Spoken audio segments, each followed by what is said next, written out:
Qu'est-ce que la Bible nous apprend de la Trinité? Le plus gros problème que pose le concept chrétien de Trinité est qu'il n'y a aucun moyen de l'expliquer clairement. L'entendement humain ne peut comprendre pleinement la Trinité, encore moins l'expliquer. Dieu est infiniment plus grand que nous, il est donc normal que nous ne puissions le comprendre pleinement. La Bible affirme que le Père est Dieu, que Jésus est Dieu et que le Saint-Esprit est Dieu, mais aussi qu'il n'y a qu'un seul Dieu. Bien que nous puissions comprendre certains éléments des relations entre les différentes personnes de la Trinité, celle-ci est en fin de compte incompréhensible à l'esprit humain. Mais cela ne signifie pas que la Trinité ne soit pas vraie ou qu'elle n'est pas basée sur les enseignements de la Bible. La Trinité, c'est Dieu en 3 personnes. Comprenez bien que ça ne veut pas du tout dire qu'il y ait 3 dieux. Souvenez-vous aussi que le mot « Trinité » ne se trouve pas dans la Bible. Ce terme est employé pour tenter de décrire le Dieu trinitaire, un Dieu en 3 personnes qui coexistent et sont coéternelles. Le plus important est que le concept exprimé par ce mot est présent dans les Écritures. Voici ce que la parole de Dieu dit de la Trinité. 1. Il n'y a qu'un seul Dieu, Deutéronome 6.4, 1 Corinthiens 8.4, Galates 3.20, 1 Timothée 2.5. 2. La Trinité est constituée de 3 personnes, Genèse 1.1, 1.26, 3.22, 11.7, Ésaïe 6.8, 48.16, 61.1, Matthieu 3.16-17, Matthieu 28.19, 2 Corinthiens 13.14. Genèse 1.1 emploie le nom pluriel Elohim. En Genèse 1.26, 3.22, 11.7 et Ésaïe 6.8, le pronom pluriel, nous, est employé. Elohim et nous sont des formes plurielles qui font clairement référence à un nombre supérieur à 2 en hébreu.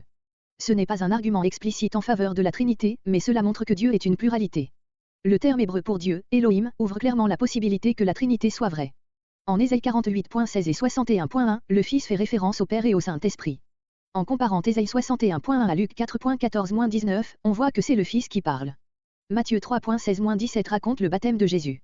Dans ce passage, Dieu le Saint-Esprit descend sur Dieu le Fils tandis que Dieu le Père proclame sa joie en le Fils. Matthieu 28.19 et 2 Corinthiens 13.14 sont d'autres exemples de textes mentionnant 3 personnes distinctes dans la Trinité.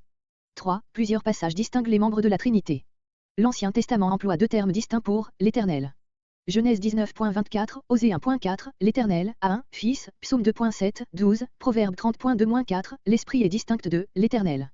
Nombre 27.18 et de « Dieu ». Psaume 51.10-12, Dieu le Fils est distinct de Dieu le Père, Psaume 45.6-7, Hébreux 1.8-9, dans le Nouveau Testament, Jésus parle au Père de l'envoi d'un défenseur, le Saint-Esprit, Jean 14.16-17, cela montre que Jésus ne se considérait pas comme le Père ou le Saint-Esprit. Il y a aussi toutes les fois où, dans les évangiles, Jésus parle au Père. Se parlait-il lui-même? Non. Il parlait à une autre personne de la Trinité, le Père. 4. Chaque membre de la Trinité est Dieu. Le Père est Dieu, Jean 6.27, Romains 1.7, 1 Pierre 1.2, le Fils est Dieu, Jean 1.1, 14, Romains 9.5, Colossiens 2.9, Hébreux 1.8, 1 Jean 5.20, le Saint-Esprit est Dieu, Actes 5.3-4, 1 Corinthiens 3.16. 5. Il y a des liens de subordination au sein de la Trinité.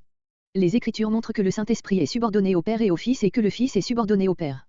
C'est une relation interne qui ne change rien à la divinité d'aucune des personnes de la Trinité. Cela montre tout simplement que nos esprits finis ne peuvent pas comprendre le Dieu infini. Concernant le Fils, voir Luc 22.42, Jean 5.36, Jean 20.21, 1 Jean 4.14. Concernant le Saint-Esprit, voir Jean 14.16, 14.26, 15.26, 16.7 et surtout Jean 16.13-14. 6. Chaque membre de la Trinité a un rôle différent. Le Père est la source première, la cause de l'univers, 1 Corinthiens 8.6, Apocalypse 4.11, de la révélation divine, Apocalypse 1.1, du salut, Jean 3.16-17, et de l'œuvre humaine de Jésus, Jean 5.17, 14.10, c'est le Père qui est à l'origine de toutes ces choses.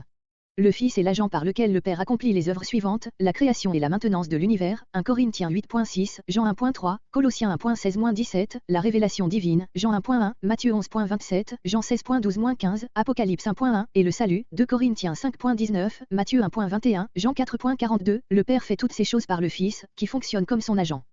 Le Saint-Esprit est l'instrument par qui le Père accomplit les œuvres suivantes, la création et la maintenance de l'univers, Genèse 1.2, Job 26.13, Psaume 104.30, la révélation divine, Jean 16.12-15, Éphésiens 3.5, 2 Pierre 1.21, le salut, Jean 3.6, Tite 3.5, 1 Pierre 1.2, et l'œuvre de Jésus, Ésaïe 61.1, Acte 10.38, ainsi, le Père fait toutes ces choses par la puissance du Saint-Esprit.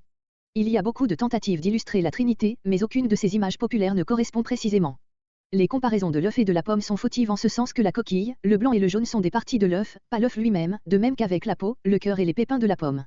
Le Père, le Fils et l'Esprit Saint ne sont pas des parties de Dieu, chacun d'eux est Dieu. L'image de l'eau est quelque peu meilleure, mais échoue également à décrire adéquatement la Trinité. Le liquide, la vapeur et la glace sont des états de l'eau.